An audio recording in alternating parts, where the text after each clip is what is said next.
పురాతనమైన ఆలయాలను మా సిరిసిల్ల మీకు పరిచయం చేసింది.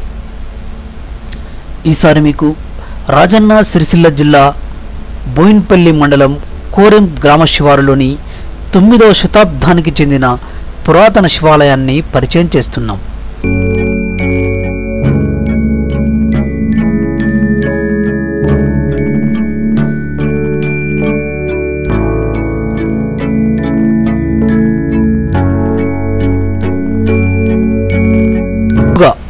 ఓ విషయం మీకు చెప్పాలి. ఆలయం కథనం కోసం వెళ్ళిన మా బృందానికి ఆలయం వెనుక భాగంలోని కొంత దూరంలో పొలాల్లో మట్టి పొరల్లో ఆ కాలానికి సంబంధించిన చరిత్రను తెలిపే రాతిగుండు కనిపించింది. ఆలయానికి సంబంధించిన అంశాలను రాతిగుండులో చెక్కినట్లు తెలుస్తుంది. ఈ గుండును ఇటీవలే గుర్తించినట్లు స్థానికులు తెలిపారు. ఇక చరిత్రకారులు ఈ ప్రాంతాన్ని సందర్శించి పరిశోధిస్తే ఆనాటి చరిత్రకు సంబంధించిన అంశాలెన్నో వెలుగులోకి వచ్చే అవకాశం ఉంది. ప్రత్యేకంగా తొలిసారిగా రాతిగుండును మీకు దృశ్య రూపంలో అందిస్తున్నాం.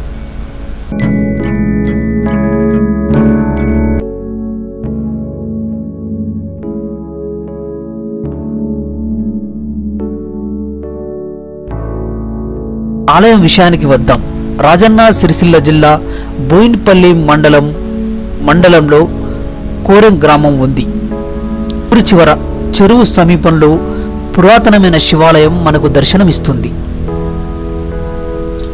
వేములవాడను పాలించిన చాళుక్యుల కాలానికి 9 లేదా 10వ శతాబ్దానికి చెందినదై ఉంటుందని చరిత్రకారుల భావన.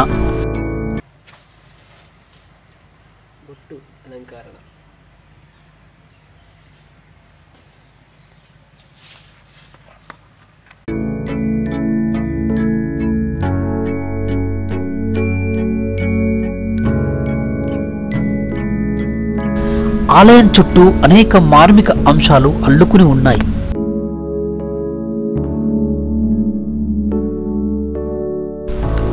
ఆలయం ముందు భాగంలోని పొలాల్లో ఎత్తైన దీపస్తంభం ఆనాటి వైభవానికి గుర్తుగా మనకు ఇప్పటికీ దర్శనమిస్తుంది.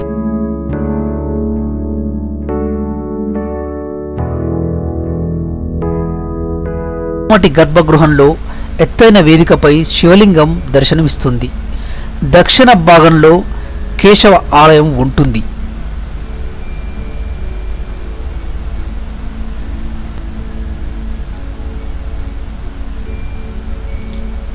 రెండు ఆలయాలు ఉండడం వల్ల శివకేశవ ఆలయంగా ప్రత్యేకతను సంతరించుకుంది.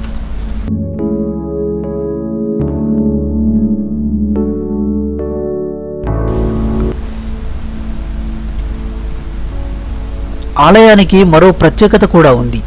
ఆలయ ఆవరణలో కుడి చేతిలో డమరుకం, ఎడమ చేతిలో త్రిశూలం ధరించిన భైరవస్వామి విగ్రహం రాతి పలకలపై చెక్కబడి చాళుక్యుల నిర్మాణ రీతిని పోలి ఉంటుంది.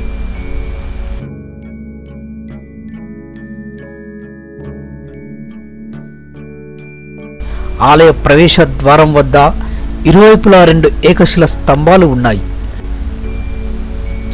ఒక స్తంభం మధ్య భాగంలో వైష్ణవ ద్వారపాలకుడి విగ్రహం చెక్కబడి ఉంది.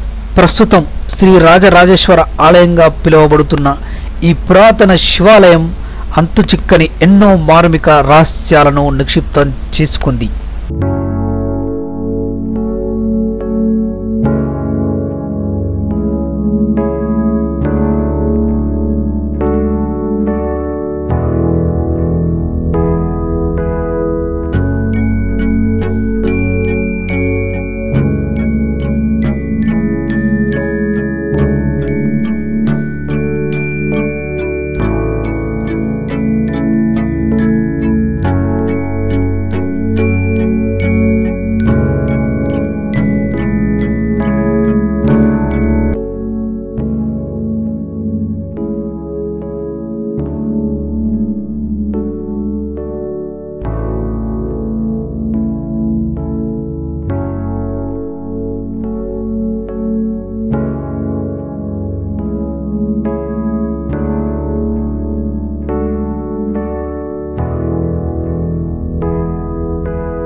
చూడదగిన శైవ క్షేత్రాలలో కోరెం ఆలయం ఒకటని చెప్పనవసరం లేదు. ప్రశాంతమైన వాతావరణంలో ఉన్న ఆలయాన్ని దర్శించుకోవాల్సింది.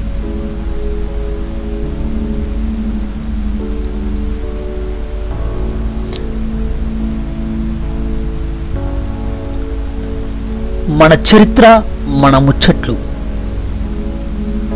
ఈ కథనం మీకు నచ్చినట్లయితే మా సిరిసిల్ల యూట్యూబ్ ఛానల్ లైక్ చేయండి, షేర్ చేయండి, సబ్స్క్రైబ్ చేయండి. మీ అభిప్రాయాలను మాతో పంచుకోండి. మా సిరిసిల్ల కోసం మీ అల్లె రమేష్.